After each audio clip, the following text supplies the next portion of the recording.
Ang susunod na programa ay rated PG. Ito ay nangangailangan ng patnubay at gabay ng magulang para sa mga batang manonood.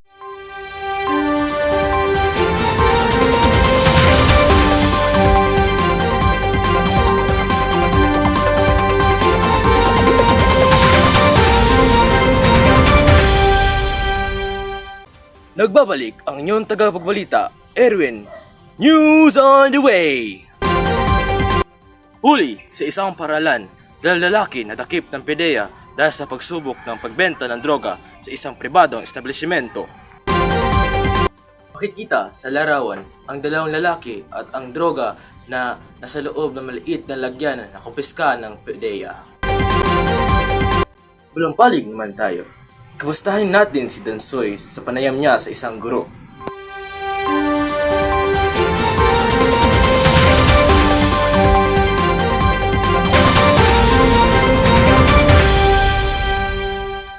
Dito po tayo ngayon sa isang paralan upang interviewin ang isang guro. Anong pangalan niyo po, sir?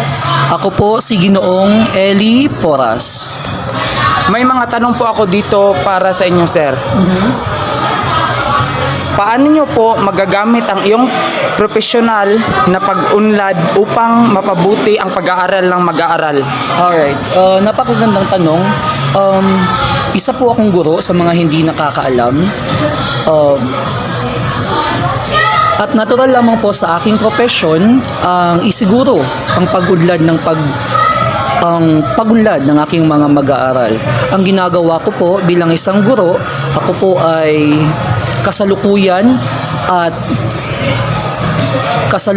nag-aaral. Kahit na isa na po akong guro, ako pa rin ay nag-aaral ng aking masters. Palagi din akong nag-attend ng mga seminar, mga workshops na kung saan ito ay hinahasa ang aking professional na kakayahan.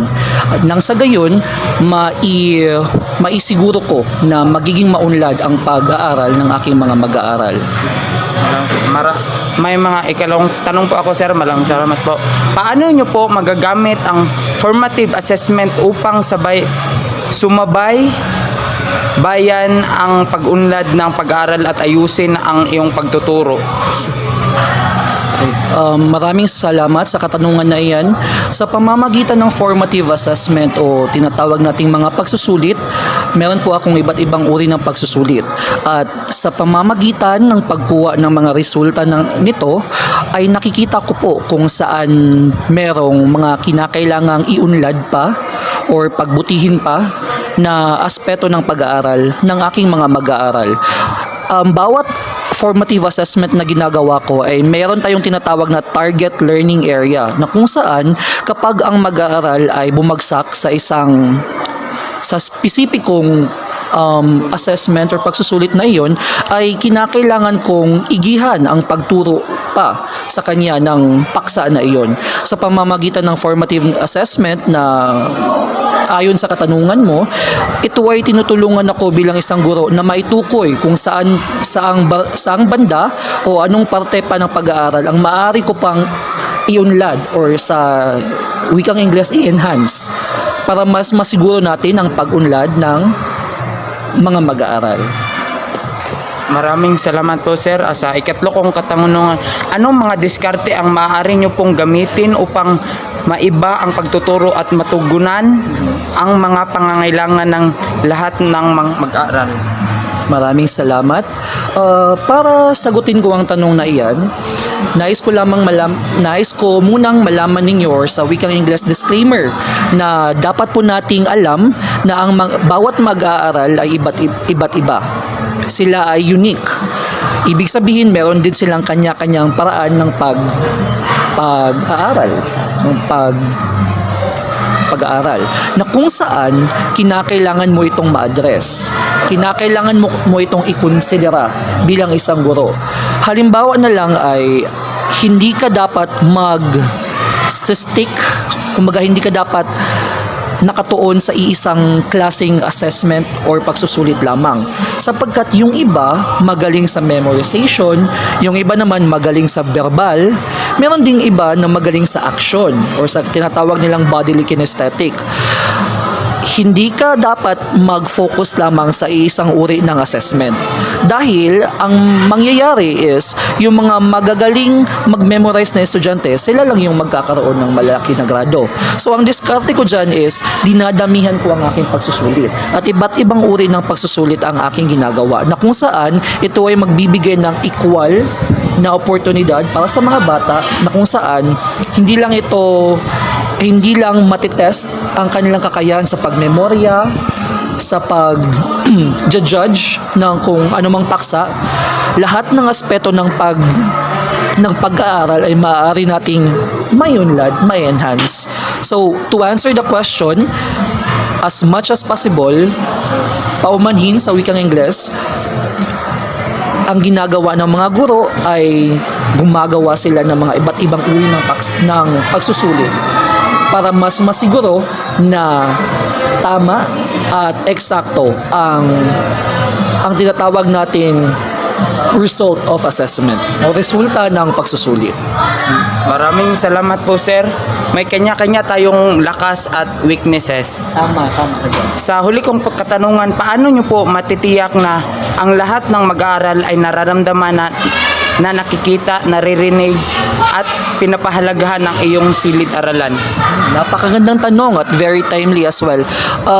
Alam mo, ang ginagawa ko sa sitwasyon na iyan is every time or kung meron mang estudyante na gustong magsalita, ay palagi kong binibigyan ng oportunidad na makapagsalita. Equal opportunity. Regardless or hindi dapat mag-matter or di dapat basihan ang kanilang background, ang kanilang culture, ilang color, ilang gender, para pakinggan natin sila. Dapat lahat ng mga bata ay magkaroon ng equal na oportunidad para makapag-voice out ng kanilang mga opinion at hindi din dapat i-invalidate or isawalang bahala ang kanilang mga opinion.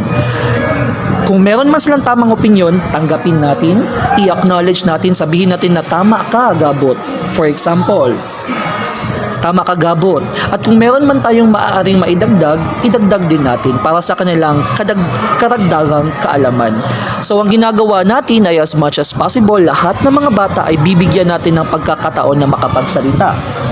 And in that way, maaaring maramdaman nila na sila ay belong, sila ay tanggap sa silid paaralan na aking ginagamit, na ating ginagampanan sa ating pag-aaral at sa paaralan na ito. Ngayon, meron ka pa bang kadagdagang katanungan, Gabot? Wala na po, sir. Maraming salamat po sa iyong panayam. Thank you so much. Thank you. Maraming salamat. Gulat ka, no? Oo. Mag-tide na! Sa iba, tinatakpan lang kasi ng bango ang hindi pa talaga nalilinis. Pero sa Tide, tapos ang linis. Totoong mabango ka sa Tide. Ang susunod na programa ay rated PG. Ito ay nangangailangan ng patnubay at gabay ng magulang para sa mga batang manonood. 6.9 Oscar Radio. Salamis sa paminaw. Tunog Radio. Hala, uy. Adera. Oscar! What's up mga kachikoys? Nagbabalik inyong boy Jugger. Nagbalagbagang pinakmakinggan ang 69.9mm radyo. Merong request para kay Ricky Bugno from Teenage Kiss Gang Pajama Party. Paparapampam. Music Maestro. May pagpupulong na naman bagong papakinggan. Ito at nag-aayos ako ng kagamitan. Tapos punta kila good, unting lakad lang naman. Nakasabay pa si Polo sa kinadaanan. Mamaya-maya niyan, lalabas na ang kulit. Mamaga-maga pa, mata ko na kay sikit. Nilalaro lang namin yung hadlang kumakulit. Tanong mo sa bumilib at kung sinong malupit. 10-6-6-6 ka ng sustansya ang dala. Parang luto lang ni good, sentient food. 10-6 alam mo na kapag naririnig mo to, nasa kabilang banda kami nang hinahanap mo. Pamparam pam pam pamparam param pam. Sumabay lang sa bayo, sarap sa pakiramdam. Pamparam pam pam pamparam param pam. Nagawa namin ito habang bilog din ang buwan, mga buwan. May pagpupulong na naman, bagong papakinggan. Ito at nag-aayos ako ng kagamitan. Tapos punta kila good, unting lakad lang naman. Nakasabay pa si Polo sa kinadaanan. Mamaya-maya niyan, lalabas na ang kulit. Mamaga-maga pa, mata ko na kay sikit. Nilalaro lang namin yung hadlang kumakulit. Tanong mo sa bumilib at kung sinong malupit. 10-6-6-6, anong sustansya ang dala? Parang luto lang ni good, sentient food. 10-6, alam mo na kapag naririnig mo to, nasa kabilang banda kami nang hinahanap mo. Pamparam pam pam pamparam param pam. Sumabay lang sa bayo, sarap sa pakiramdam. Pamparam pam pam pamparam param pam. Nagawa namin ito habang bilog din ang buwan, mga buwan.